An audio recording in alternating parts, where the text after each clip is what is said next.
welcome back. This is Donna with ABC Cake Decorating and Baking Supplies. Now we're getting ready to cover our cake in fondant. This is going to be a fun part.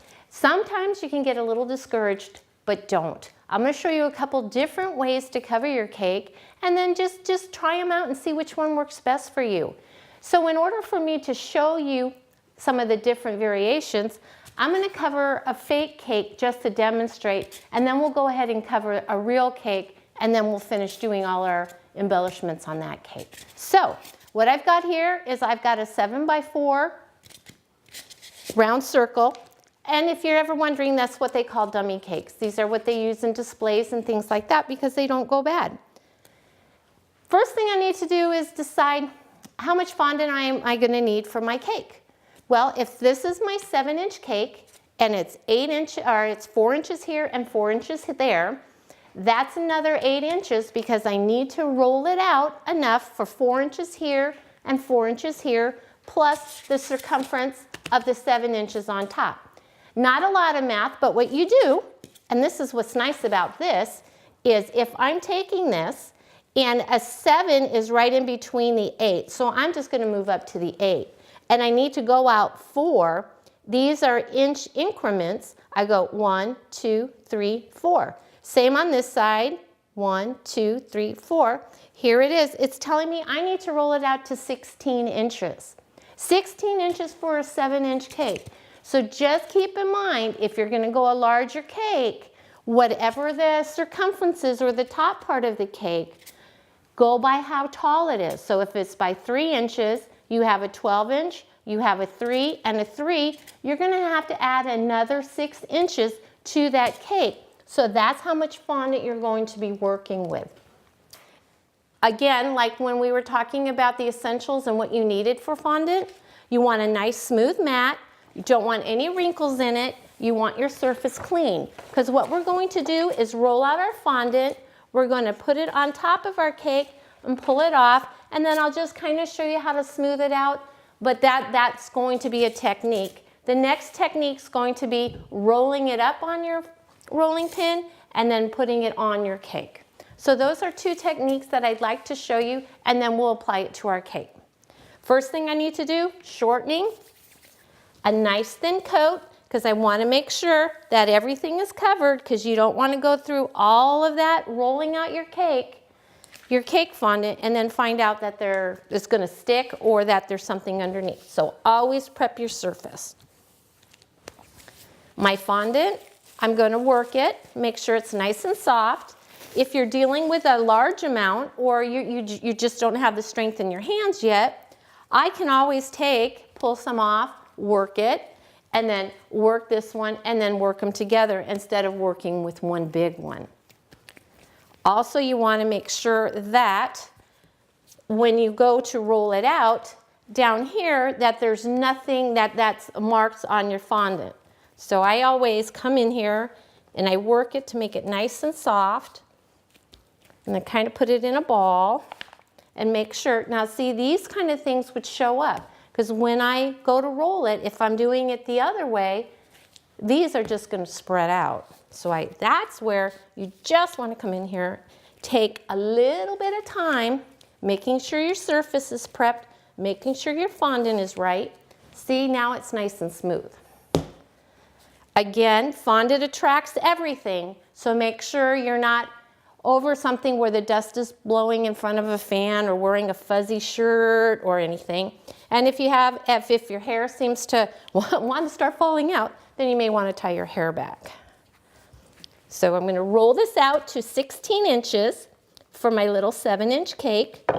And this is what's nice about this. If you don't have a pattern like this, if you're using a different type of silicone mat, you can always go and buy the 16-inch cake circles, the real thin circles. And that way there you can measure it to make sure you have the right size, because I do that a lot, especially when I get into my larger cakes. And like I said when we first started the essentials, sometimes I will go buy a vinyl mat, and if I'm rolling a cake out to like 32 inches or something, either that or take a ruler and measure, but those cake circles work really well.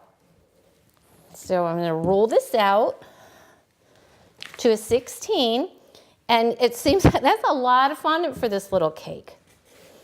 And the fondant chart again, if you're not sure, always refer to it because it's just a good basis for how much you need, because there's nothing worse than coming in and starting your project and then finding out you don't have enough. I always use my ring guides. That way there I know that I'm going to get a nice even spread of fondant. I'm going to just keep going and get a nice workout here too. So we're going to keep going to 16. It's looking good. Now, if for some reason you need to roll it out wider than the guide rings, go back and forth until the guide rings hit, and then kind of use that as a basis as to how far out or how thin you can actually get your fondant. Because I find 16 with these rolling pin guides is about as far as I can go.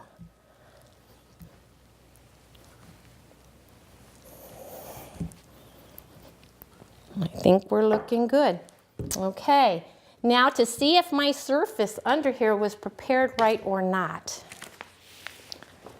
And when I do larger cakes, I definitely do it this way, and sometimes it's a two-buddy system where my other buddy will be on this side and we can pick them up and put them over, because when you start dealing, you're rolling out fondant as white as this thing is, it can get pretty heavy.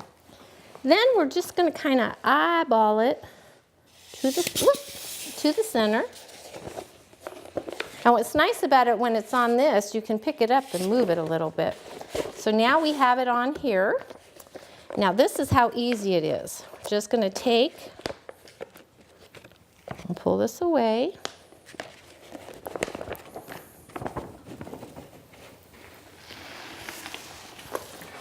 And then what we'll do, and I'm just going to kind of just show you here real quick. We're just going to kind of press it against here, and we're going to cover the real cake, and then we would continue around. So that is doing it this way. The next way I want to show you is, let's say you wanted to do an impression or something. Well, obviously you couldn't do the impression this way, because when you went to put it on, your impression would be on the bottom. To do it with a texture sheet, and there's many texture sheets out there. So like if you wanted to have a diamond pattern with the fondant on the side of your cake, if you wanted to have bubbles or dots on the side of your cake, or even on the top. And this here is just kind of looks groovy, kind of the 70s. They also have a difference. You can either do it where the impression goes in, or the impression comes out because of the way that they pop these. This one's probably easier. This way here, if I do it with the bubbles in, the impression's going to be in the cake. If I do it this way, the fondant's going to push in between the bubbles, and then I would have the impression on the outside. To do the impression, what we're going to do is take our little impression mat. Now we don't want to roll it, because if we roll it with our impression on, see what happens? It starts to stretch the fondant, and then you'd get a distorted look with your impression. So basically we're doing nothing but making an impression. Hopefully it's a good one. Okay, gonna kind of lightly put down, and we're just gonna go back and forth real lightly to make our impression, and then I usually go back. Now this is a small impression mat. They have impression mats that are this big, and then you can just put it on there. Start in the middle, go forward, start in the middle, go back, and then sideways and sideways. But with this guy here, because he's little, you take it, and then you have your impression, and then you somewhat line it up. What's nice is because it's very random, and you can almost set them right on top of each other again, and then push it down, back and forth, back and forth.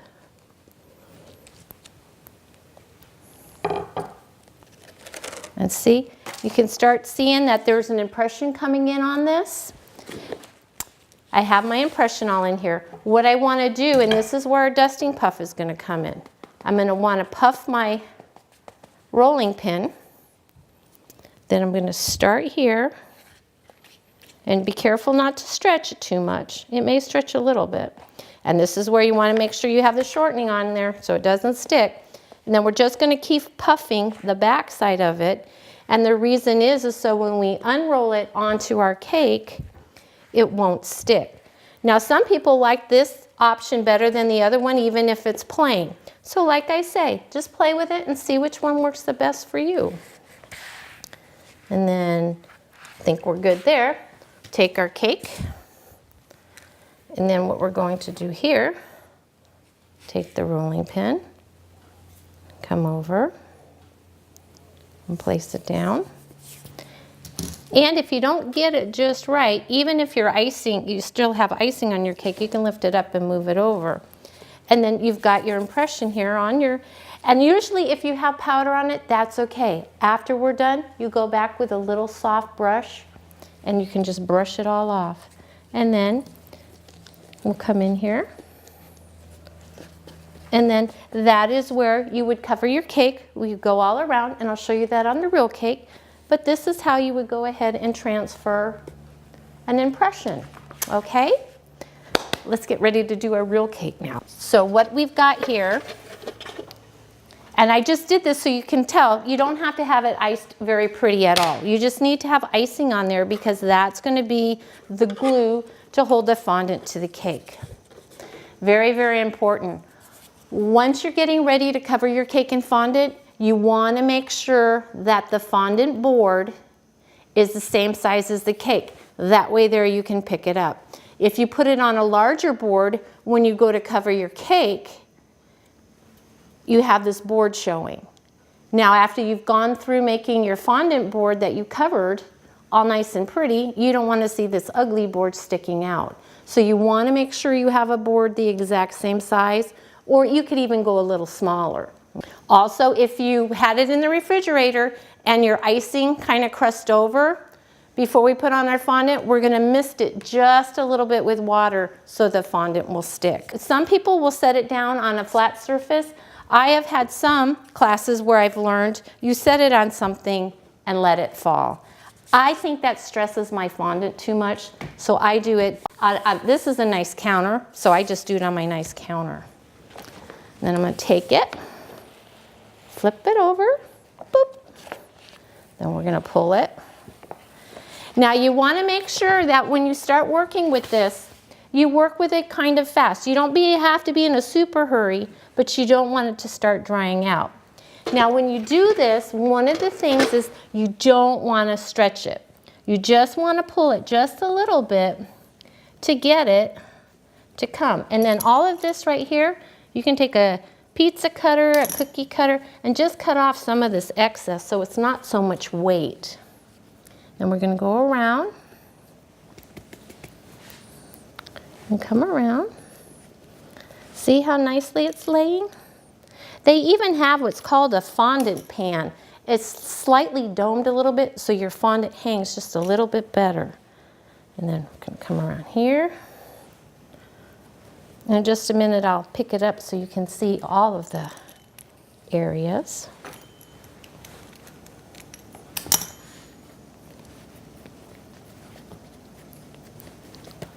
See, it doesn't take very long to cover a cake at all. Let me go ahead and finish this guy right here. And then I just kind of bring it down. Now, just like on my fondant board, if I had any type of bubbles in my fondant, what I would do is I would take my straight pin and pin it. What I want to do now, though, is lift him up. And this is, again, why you want that cardboard. I'm going to bring this down all the way, and you can see all the way around. Now, if this is a larger cake, I would just take it, put it on here, and instead of trimming it the way I was holding it, what I would do is I would just take it and cut it really nice and close. But because this is a little cake, and I would recommend you start with a little cake just because it's easier to work with. This is a fondant smoother. What that's going to do is it's going to smooth out my cake. I want to go ahead and I want to puff it because I want it to be able to slide. And what I'm doing here, I'm basically like ironing my cake. And then I'm going to come over to the sides. And if I need to, I can go here. And you can just see it's giving it more of a professional edge on my cake. And if it doesn't slide, puff it again.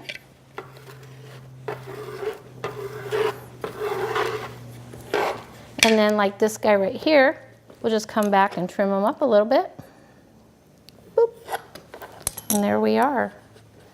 And then you can just come back and mess around with it as much as you want. But I always say, when it looks pretty good, that's good enough. Thank you for watching. Next, we're gonna go ahead and we're gonna make an edible fondant bow to put on top of your cake. We're gonna make this a little present. See you soon.